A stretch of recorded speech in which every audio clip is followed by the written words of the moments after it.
বাংলাদেশে গত এক সপ্তাহের বেশি সময় ধরে দেশের বিভিন্ন জেলা উপজেলা থানা ওয়ার্ডে আওয়ামী লীগ মিছিল করছে। মিছিলে যোগ দেওয়া মানুষের সংখ্যা বাড়ছে এবং সরকার আর পুলিশ প্রশাসন ক্রমেই এই নিয়ে বিচলিত হয়ে পড়ছে। স্বরাষ্ট্র উপদেষ্টা কড়া নির্দেশ দিয়েছেন পুলিশ প্রশাসনকে যে কেউ যদি গাফিলতির পরিচয় দেয় আওয়ামী লীগের এসব মিছিল ঠেকানোর ক্ষেত্রে, তাহলে সেসব পুলিশ সদস্যের বিরুদ্ধে ব্যবস্থা নেওয়া হবে।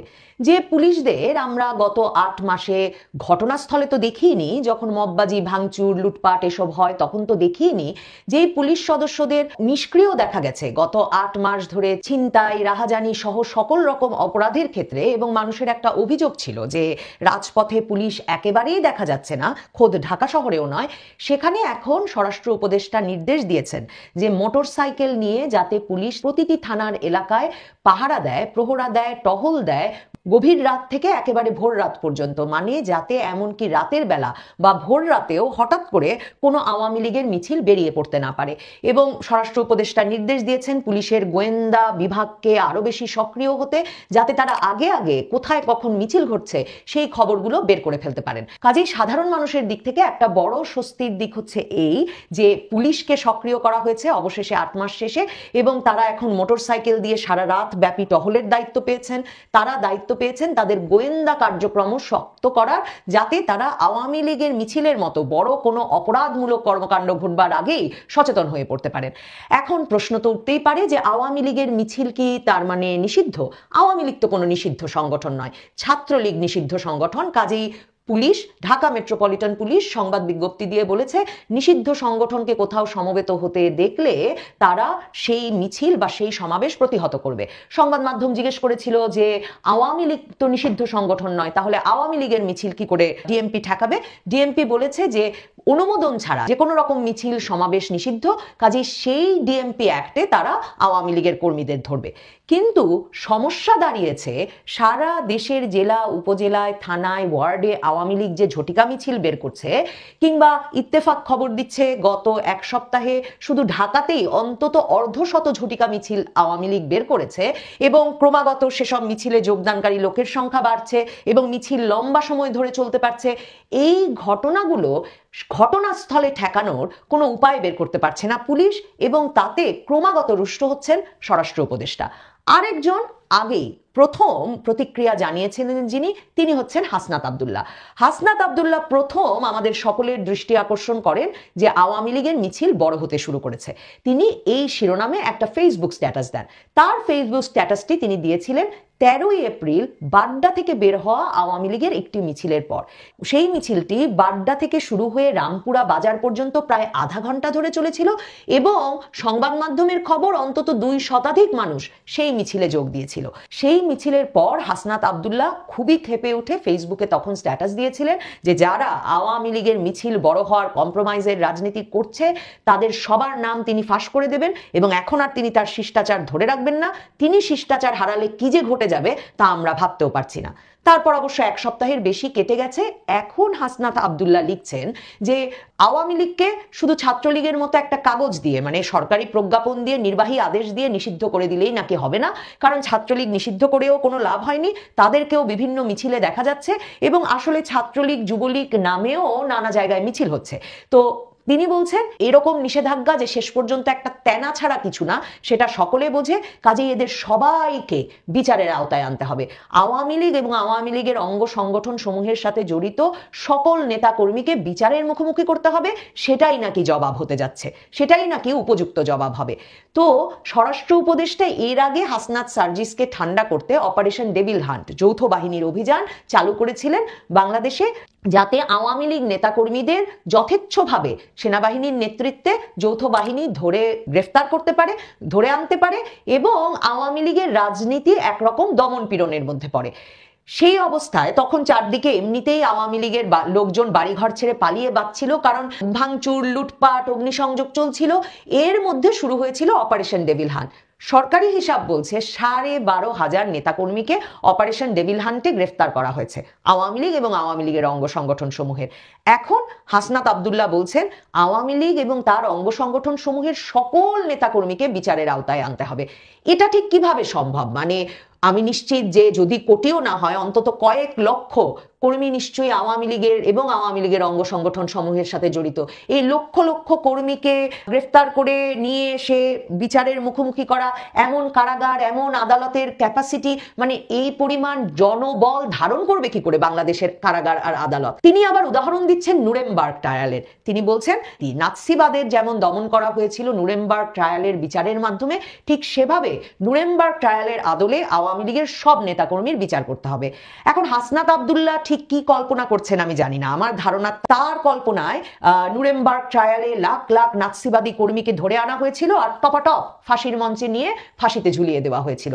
কিন্তু আসলে নুরেমবার্গ ট্রায়াল এবং তার পরবর্তী কয়েকটি বিচার এর সঙ্গে সম্পর্কিত।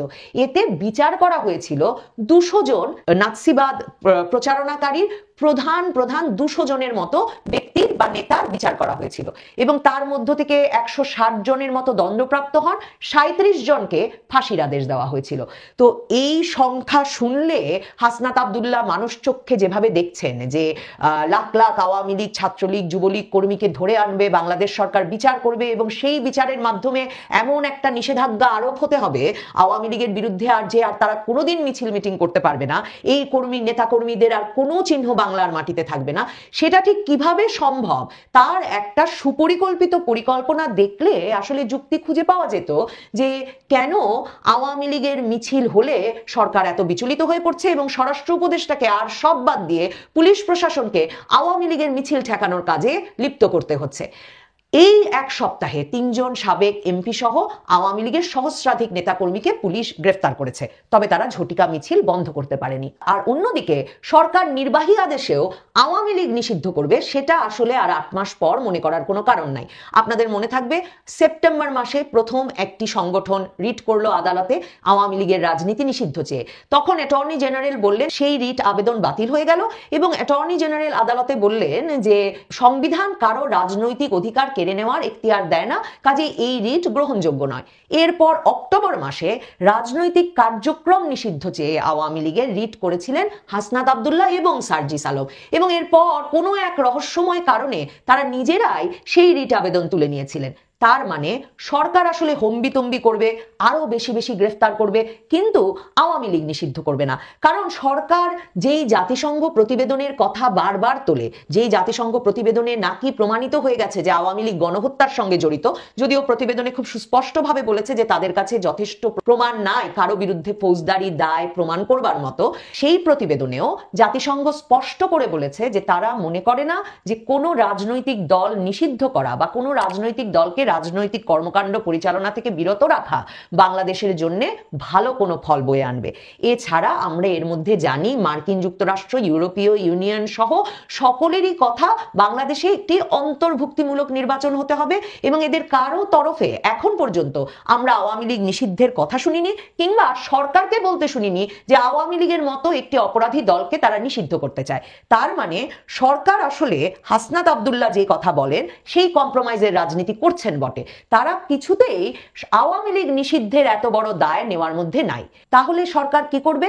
হাসনাত আব্দুল্লাহ তার সর্বশেষ স্ট্যাটাসে বলেছেন একটা কাগজ তাদের দরকার যাতে রাজনৈতিক কার্যক্রম আওয়ামী লীগ এবং তার সকল অঙ্গ সংগঠন সমূহের আপাতত নিষিদ্ধ থাকে, তাদের যতদিন বিচার না শেষ হবে, সব নেতাকর্মীর যতদিন বিচার না শেষ হবে ততদিন যাতে তারা আর কোনো মিছিল মিটিং করতে না পারে। এরকম কাগজ সরকার দেবে কিনা সে প্রশ্ন তো থেকেই যায়, কিন্তু হাসনাত আব্দুল্লাহ হঠাৎ করে এই বিষয়টাতে এত আগ্রহী কেন, তার এত ভয় কেন হঠাৎ হঠাৎ একটি দল ঝটিকা মিছিল করছে তা নিয়ে? তার কারণ ওই যে বললাম, সংখ্যা বাড়ছে আওয়ামী লীগের মিছিলে যোগদানকারী লোকের, এবং বাড়ছে দৈর্ঘ্য এবং কত সময় ধরে সেই মিছিলগুলো ঘটতে পারছে। সেই মিছিলগুলো আবার ফটো সেশন করে ভিডিও করে আওয়ামী লীগ নেতাকর্মীরা সামাজিক যোগাযোগ মাধ্যম সহ সর্বত্র ছড়িয়ে দিচ্ছেন। হাসনাত আব্দুল্লাহরা পাল্টা যেসব মিছিল করাচ্ছেন, আওয়ামী লীগ নিষিদ্ধের দাবিতে বিভিন্ন বিশ্ববিদ্যালয় সহ ঢাকার উত্তরাতেও একটা মিছিল হয়েছে, সেগুলোর যদি ভিডিও পর্যালোচনা করেন তাহলে আসলে উত্তর মিলবে কেন হাসনাত আব্দুল্লাহ কাগজ এনে, সরকারি কাগজ এনে নিষেধাজ্ঞার মাধ্যমে আওয়ামী লীগের কার্যক্রম এখনই নিষিদ্ধ করে ফেলতে হবে তা বলছেন। কারণ একদিকে যখন তাদের এনসিপির মিছিলে মিটিংয়ে লোকের সংখ্যা ক্রমাগত কমছে, তাদের পেছনে লোক নেই, ঠিক তেমনি আওয়ামী লীগ নিষিদ্ধের দাবিতে বাংলাদেশের কোনো জায়গায় তারা একটা জম্পেশ মিছিল, জমকালো মিছিল করে উঠতে পারেননি। তাদের মিছিলগুলো প্রকাশ্যে দিনের বেলায় হচ্ছে, অবশ্যই পুলিশ সেখানে বাধা দিচ্ছে না, কিন্তু সেখানেও দেখা যাচ্ছে 20, 30, 40, 100-র বেশি লোক নেই এবং মিছিলগুলো খুব লম্বা সময় ধরে লম্বা দৈর্ঘ্যে ঘটতে পারছে না উৎসাহের অভাবে। আমার মনে হয় হাসনাত আব্দুল্লাহর আওয়ামী লীগের মিছিলের দৈর্ঘ্য নিয়ে ভয়, বিচলিত হয়ে পড়া এই কারণেই। স্বরাষ্ট্রমন্ত্রী বিচলিত হয়ে পড়েছেন, তিনি পুলিশকে বলেছেন সর্বোচ্চ ব্যবস্থা নিতে, কিন্তু পুলিশ প্রশাসন গত এক সপ্তাহে যা দেখিয়েছে তাতে মনে হচ্ছে গ্রেফতার আরো বাড়বে। আওয়ামী লীগ নেতাকর্মী এবং আওয়ামী লীগ নেতাকর্মী নামে আরো অনেক হাজার মানুষকে গ্রেফতার করে এনে সরকারের সামনে উপস্থিত করতে হবে পুলিশকে, কিন্তু তাতে জেলায় জেলায়, উপজেলায়, থানায়, ওয়ার্ডে আওয়ামী লীগের যে মিছিল শুরু হয়েছে সেই মিছিল দৈর্ঘ্যে, সংখ্যায় কমে